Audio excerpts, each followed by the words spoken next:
Cool, content de savoir que tu te fiches des personnes trans, tu te fiches des personnes qui ne sont pas blanches, et tu te fiches vraiment aussi de l'antisémitisme. Ce n'est pas l'énergie que nous voulons dégager. J'espère vraiment que tu n'as pas payé pour ce jeu de sorcier amusant, peut-être. Plutôt que de les appeler éveillés, nous devrions les appeler blagues.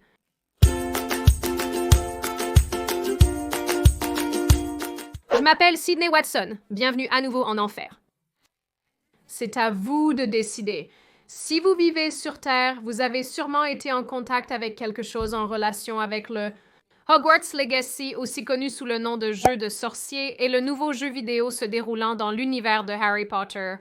Mais vraiment, depuis qu'il a attiré l'attention du public, Hogwarts Legacy est au centre de la controverse depuis le premier jour. Et c'est en grande partie parce qu'il est lié à Joanne Kathleen Rowling qui a écrit Harry Potter, qui est la base de ce jeu.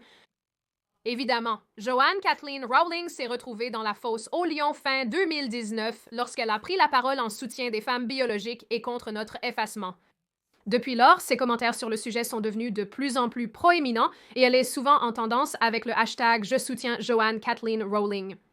Mais le résultat de tout cela est que les progressistes et les activistes trans l'accusent de transphobie et de bigoterie. Elle a été harcelée, traquée, des gens ont pris la peine de retirer les couvertures de ses livres et de les relier sans son nom. Mais genre, vous avez quand même dû l'acheter. Elle a toujours votre argent. Cela semble plus être de l'auto-sabotage qu'autre chose.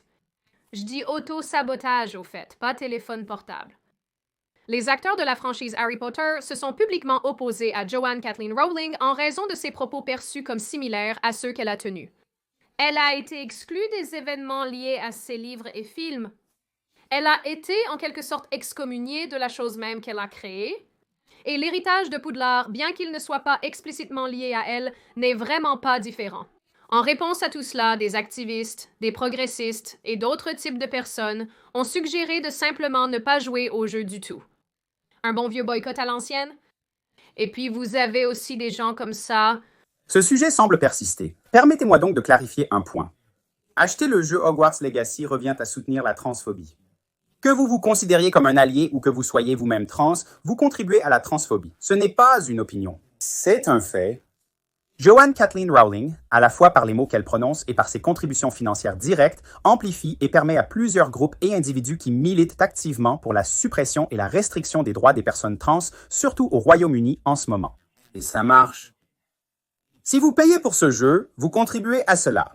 Rowling a clairement fait comprendre qu'elle considère chaque centime des chèques résiduels qu'elle reçoit comme une preuve que les gens la soutiennent et sont d'accord avec ce qu'elle fait. Et peu importe les autres rationalisations que vous avez, « Oh, je soutiens les développeurs, j'aime vraiment cet univers », c'est bien, mais vous contribuez également à la transphobie. Bien que notez que j'ai dit, si vous l'achetez pas, si vous jouez, il y a un débat à avoir sur les grands streamers s'ils devraient le booster, mais pour votre personne moyenne, si vous trouvez un moyen de l'obtenir sans le payer, bien.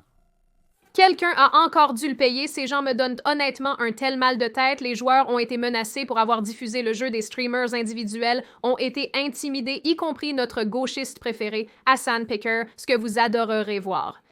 C'est en fait assez drôle d'avoir Hassan de toutes les personnes qui se plaignent de l'intimidation. Qu'est-ce qu'il a dit à mon sujet? Oh oui, je me souviens.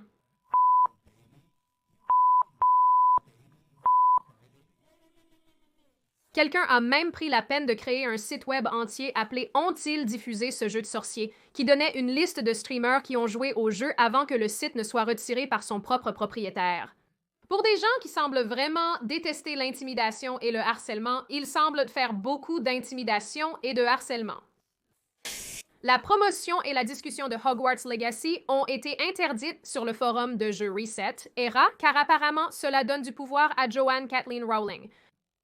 D'accord. Bien qu'il semble que nos amis sur ce forum l'apprécient toujours. Vous savez, je suis en fait prêt à parier qu'une grande partie des personnes qui suggèrent en ligne que ce jeu soit boycotté y jouent probablement toujours.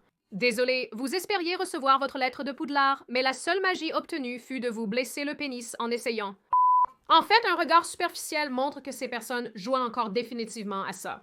Vous avez même des médias comme Wired qui écrivent des critiques donnant au jeu une note de 1 et insistant sur le fait qu'il est antisémite, dépassé et que les personnages sont unidimensionnels.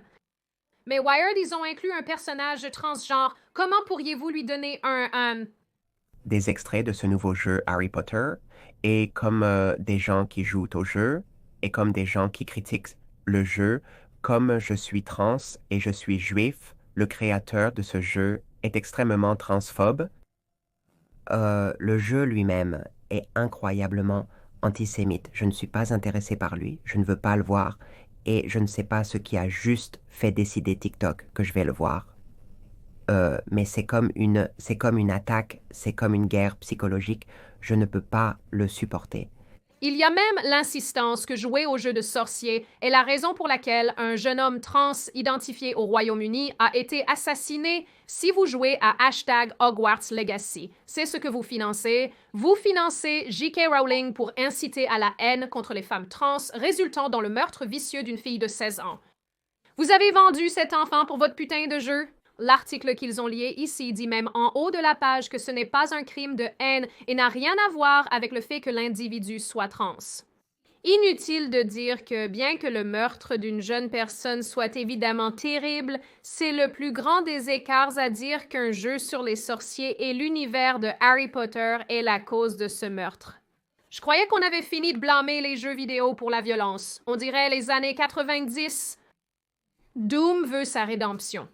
En fait, note de côté, pendant que je cherchais cela, il s'avère qu'un programmeur trans norvégien a créé un jeu appelé Turfenstein 3D. Turfenstein? Quoi qu'il en soit, le principe est basé sur le meurtre de femmes qui sont critiques de l'idéologie du genre, car c'est effectivement le cas. Oui, c'est inspiré de Wolfenstein. Wolfenstein, je ne comprends pas comment les gens prononcent certains mots. Est-ce la conséquence de ne pas vous avoir appelé, madame?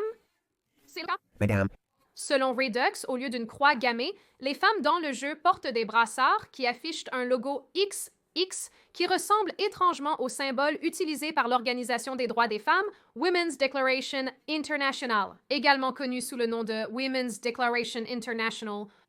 Si vous vous sentez menacé par Turfenstein 3D, voici quelques conseils.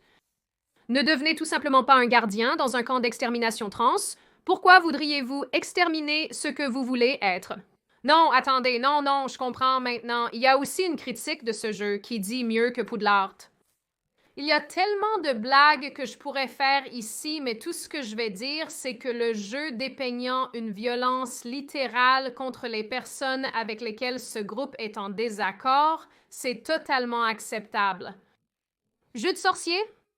Littéralement la fin du monde. Quoi qu'il en soit, tout cela dit, le point principal ici est que malgré toute l'intimidation et le harcèlement et ce gâchis en ligne, cette tempête en ligne qui a été créée autour du jeu de sorcier, ce boycott a échoué de manière spectaculaire. De manière spectaculaire. Non. Spectaculairement, que dis-je? C'est probablement la chose la plus impressionnante que les progressistes radicaux aient jamais faite. Tout d'abord, le lancement du jeu Wizard a été énorme. Un article que j'ai lu suggérait que le jeu ferait au moins 10 millions de ventes lors de la période de lancement initiale et 20 millions de ventes d'ici la fin de 2023. Cela signifie que le jeu Wizard surpasserait à la fois Cyberpunk 2077 et Elden Ring. Selon le chef de l'industrie du jeu, Chris Dring, ce pauvre homme, Dring, quel genre de nom de famille est-ce? Le jeu a également connu le plus grand lancement européen en dehors de Fédération internationale de Football Association et Call of Duty et de Red Dead Redemption de 2018. En bref, et pour faire simple, le jeu Wizard se porte extrêmement bien. Il est extrêmement populaire et se vend très bien. D'après les gameplays que je vois sur Internet, il semble très amusant. Ce n'est pas un jeu auquel je veux jouer car je suis une fille du Seigneur des Anneaux et cela ne changera pas. Aragon. Alors la question évidente devient, s'il y avait cette énorme campagne contre le jeu de sorcier pour le fermer, pour empêcher les gens d'y jouer, pour les transformer en horribles bêtes s'ils y jouaient, pourquoi a-t-il autant de succès? Je pense que plusieurs éléments entrent en jeu ici. Premièrement, quand vous pensez à quelqu'un ou quelque chose qui est annulé, qu'est-ce que cela signifie? Normalement, cela signifie une vague d'indignation, des demandes d'activistes, des menaces de boycott, toutes les choses que Hogwarts Legacy avait et a toujours. Mais dans ce cas, il manque un élément fondamental à la campagne pour annuler ce jeu et c'est le silence assourdissant de Steam qui est, on pourrait le dire, probablement le plus grand distributeur du jeu. Cela étant dit, Steam a en fait un assez long historique de refus de supprimer des jeux en général, même s'ils sont politiquement ou idéologiquement sensibles.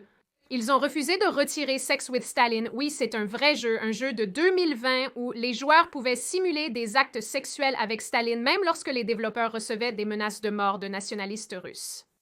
Ils ont aussi refusé de retirer le jeu cité précédemment sur le meurtre des TERF.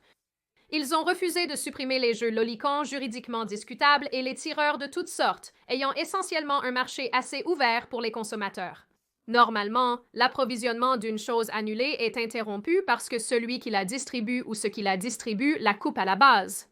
Steam ne l'a pas fait, donc Hogwarts Legacy a été autorisé à se lancer sans problème, laissant au marché libre le soin de décider s'il voulait vraiment que le jeu soit annulé ou non. Et le peuple a parlé. De manière retentissante, les gens ne veulent pas voir ce jeu boycotté, supprimé, annulé, jeté dans l'oubli. Ils l'ont acheté, ils jouent en Harlem, malgré le battage médiatique. Ce qui m'amène au deuxième point de pourquoi ce boycott a échoué, et c'est étonnamment, peut-être pas surprenant pour certains d'entre vous, les gens ne sont tout simplement pas si idéologiques. Soyons réalistes, le jeu a l'air amusant. Harry Potter est une propriété intellectuelle incroyablement forte. Les bandes annonces et les teasers de gameplay avaient l'air super, donc lorsque l'occasion se présente de participer à une série d'activisme mesquin et terminalement en ligne, ou d'acheter un jeu qu'ils apprécieront probablement, les gens ont choisi d'acheter le jeu et de jouer au jeu qu'ils apprécieront probablement. Choc. Pensez-y ainsi. Ce boycott avait tous les ingrédients pour une annulation normale, mais il manquait le chef pour les assembler puis servir le plat. Je pense que Steam est le chef dans cette analogie. Ce boycott a tellement échoué parce qu'en fin de compte, tous les cris, les gémissements et les grognements des activistes trans, radicaux et progressistes ne représentent pas grand-chose dans la vie réelle. Les gens aimaient le jeu, ils voulaient jouer au jeu. Steam leur a donné l'opportunité de jouer au jeu et j'ose dire qu'un composant de cela est l'effet Streisand. Essayer d'interdire, de honte et de contraindre les gens à ne pas jouer à cela a probablement augmenté leur envie d'y jouer. Cela a probablement suscité de l'intérêt. Pour être honnête, je ne pense pas que l'effet Streisand soit la raison principale pour laquelle les gens y jouaient. Une idée vient de me traverser l'esprit et je souhaite la noter. Les activistes ont également encouragé les gens à jouer à d'autres jeux que Hogwarts Legacy qui sont similaires à Hogwarts Legacy. Mais ces jeux sont juste comme quoi diable? Les manifestants de Hogwarts Legacy publient un jeu alternatif convivial pour LGBTQIAXYZ. Et c'est juste, qu'est-ce que c'est même? Sérieusement, qui préférerait cela au jeu de sorcier? Les alternatives proposées aux gens sont juste absurdes. Cela dit, je suis contente que le jeu ait connu du succès. Et je suis contente que les gens soient sortis pour l'acheter. Je suis contente que les gens y jouent et je suis contente que les gens l'apprécient. Et je suis également contente, malgré toutes les répercussions, tout le drame et tout le reste, que les gens aient toujours eu accès au jeu en premier lieu. Cela montre aussi qu'en face de l'écrasante majorité, les cris d'une très petite portion de personnes ne représentent pas grand-chose. Et à la fin, si vous voulez aller jouer à Hogwarts Legacy, vous devriez aller jouer à Hogwarts Legacy, même s'il n'y a pas d'Aragon. Pensez-vous que ce boycott était inévitablement voué à l'échec? Pensez-vous que cela va apprendre à ces activistes et à ces slacktivistes que crier sur Internet ne compte pas vraiment beaucoup dans la vie réelle? Pensez-vous que c'était nécessaire? Pensez-vous que c'était inutile? Aimez-vous Joanne Kathleen Rowling? Soutenez-vous Joanne Kathleen Rowling? Les cris de la gauche vous ont-ils donné envie d'acheter le jeu? Vous êtes-vous engagé pour aller à contre-courant? Quel est votre avis général sur cette question? Si vous aimez la vidéo, abonnez-vous et cliquez sur « J'aime ». Pour laisser un commentaire, soyez respectueux. À la prochaine fois.